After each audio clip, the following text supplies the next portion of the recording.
तुलसी विवाह पौराणिक कथा। एक बार शिव ने अपने तेज को समुद्र में फेंक दिया था।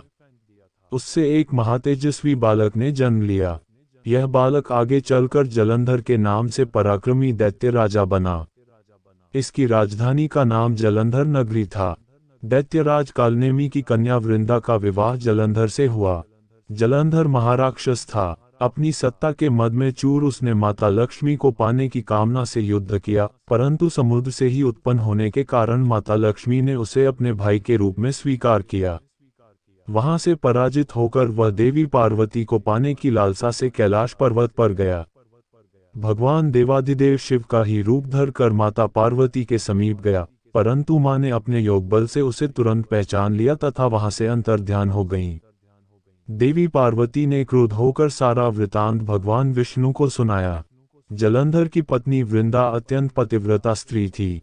उसी के पतिव्रत धर्म की शक्ति से जलंधर न तो मारा जाता था और न ही पराजित होता था। इसीलिए जलंधर का नाश करने के लिए वृंदा के पतिव्रत धर्म को भंग करना बहुत आवश्यक था। इसी कारण भगवान विष्णु ऋषि का वेश धारण कर वन में जा पहुंचे, जहां वृंदा अकेली भ्रमण कर रही थीं। भगवान के साथ दो मायावी राक्षस भी थे, जिन्हें देखकर वृंदा भयभीत हो गईं। ऋषि ने वृंदा के सामने पल में दोनों को भस्म कर दिया। उनकी शक्ति देखकर वृंदा ने कैलाश पर्वत पर महादेव के साथ युद्ध कर रहे अपने पति जलंधर के बारे में पूछा। ऋषि ने अपने माया जाल से दो वानर प्रकट किए। एक वानर के हाथ में जलंधर का सिर था तथा दूसरे के हाथ में धड़। अपने पति की ये दशा देखकर वृंदा मूर्छित होकर गिर पड़ी। होश में आने पर उन्होंने ऋषि रूपी भगवान से विनती की कि वह उसके पति को जीवित करें। भगवान ने अपनी माया से पुनः जलंधर का सिर धड़ से जोड़ दिया, परंतु स्वयं भी वह उसी शरीर में प्रवेश कर गए। वृंदा को इस छल का तनिक भी आभास न हुआ। जलंधर बने भगवान के साथ वृंदा पतिव्रता का व्यवहार करने लगी, जिससे उसका सतीत्व भंग हो गया। ऐसा होते ही वृंदा का पति जलंधर युद्ध में हार गया। इस सारी लीला का जब वृंदा को पता चला तो उसने क्रुद्ध होकर भगवान विष्णु को हृदयहीन शिला होने का श्राप दे दिया। अपने भक्त के श्राप को भगवान विष्णु ने स्वीकार किया और शालिग्राम पत्थर बन गए। सृष्टि के पालनकर्ता के पत्थर बन जाने से ब्रह्मांड में असंतुलन की स्थिति हो गई। ये देखकर सभी देवी देवताओं ने वृंदा से प्रार्थना की वह भगवान विष्णु को श्राप मुक्त कर दे। वृंदा ने भगवान विष्णु को श्राप मुक्त कर स्वयं आत्मदाह कर लिया। जहां वृंदा भस्म हुई, वहां तुलसी का पौधा उगा।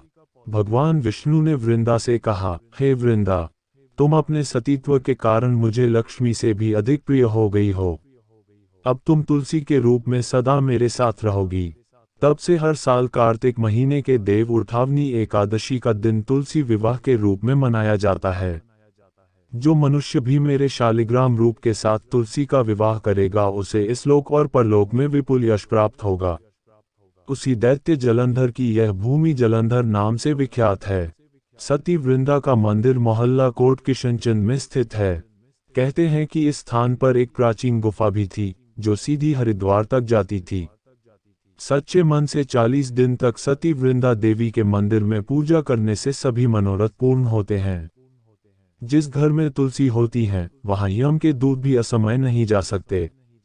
मृत्यु के समय जिसके प्राण मंजरी रहित तुलसी और गंगा जल मुख में रखकर निकल जाते हैं, वह पापों से मुक्त होकर वैकुंठ धाम को प्राप्त होता है। जो मनुष्य तुलसी व आंवलों की छाया में अपने पितरों का श्राद्ध करता है, उसके पितर मोक्ष को प्राप्त हो जाते हैं।